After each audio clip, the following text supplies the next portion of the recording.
with a girl. We're going to call her name Rebecca. And she was an ex-Satanist. She's now a Christian. But she shares a chilling testimony of what it was like when she was in this satanic cult right from childhood. So watch now.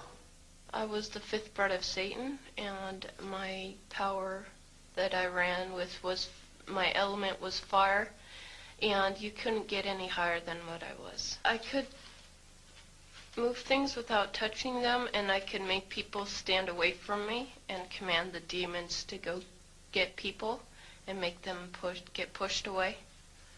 I could protect myself in that sort of way, and I really liked the power. You were taught concerning the things of the dark side of the supernatural at a very young age. Could you share some of that with us? I was really involved with the satanic church every day. The high priest would come and get me, and they would take me to the church, and they would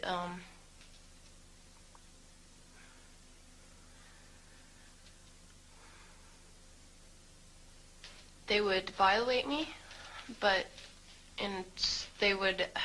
we'd have communion every day, and that consisted of blood and urine and semen and a black widow. And that was, an everyday part of my life. How did you feel about that?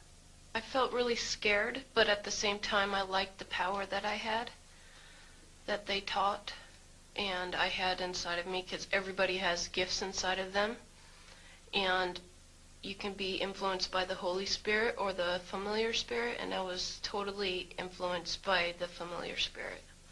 I had Satanists around me, constantly following me. You saw many very ugly things, like animals get sacrificed, even humans, and other really terrible things. Did it ever occur to you that this was evil? No, because I was so brainwashed at the time, because when I was 4 years old, I was raped and molested by a high priest, and I knew nothing else of all that stuff, and I was just brainwashed with the Satanism and knowing that Satan was God and God was not real. Satan was God for me. And I thought, I was so numb to it, really. How did you view Christians back then? I hated them because they had no power. Like, I heard so many times that, God was real and Jesus was so true. But I didn't see the power working throughout the church. In fact, I saw Satanists working also in the church more than Christians do. One time I was sitting in a Benny Hinn conference, and I was being taught. I had two witches on either side of me teaching me how to put curses on Benny Hinn. And I saw a big light around him, and I didn't understand what I was seeing. I was seeing half men from the shoulders up, which were a representation of his angels at the time, because I think, that God was protecting me at the time, or to see all that stuff would freak me out. And he looked up I was in the right-hand stage of the corner of the stage in the upper part, and he said, "You three witches, you two on the either side of me, you're going straight to hell. Turn to Jesus, or you're going to burn in hell, and I know what you're doing." And then he pointed to me, and he said, "You're going to get saved soon." And everybody started praying, and I felt like tingling all over my body, and I freaked out and screamed, and they had to escort me out of the stadium.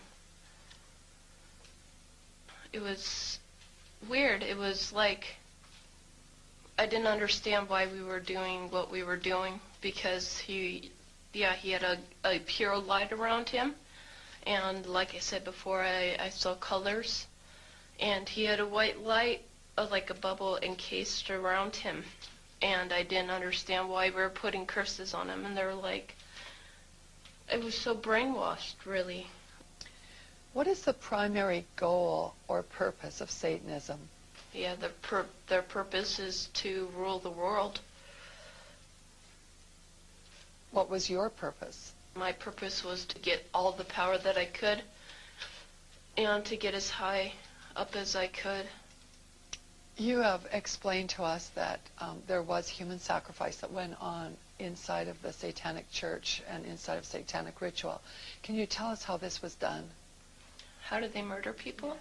All the children's posters that you see that are missing, they're pretty much dead. They have underground caverns in the mountains, and they keep the children and the kids and the women and men there.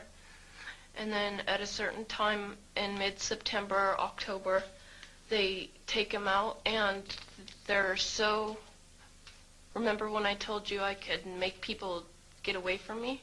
Like, they'd make the people so numb with curses and stuff, and they'd also drug them up. And they'd take a sacrificial knife, and they'd start from the chest and move all the way down to your abdomen. And then that's how they sacrificed, and they collect the blood and they drink it. When the mid-September through mid-November, they sacrifice babies, and nothing but babies, because they need the pure blood of the untainted children. And I didn't understand what it was like. I can't believe I'm seeing this every year of my life. I've experienced that, and that was the hardest part for me, is like hearing those babies literally scream and cry, and then seeing their blood flow. It was horrible.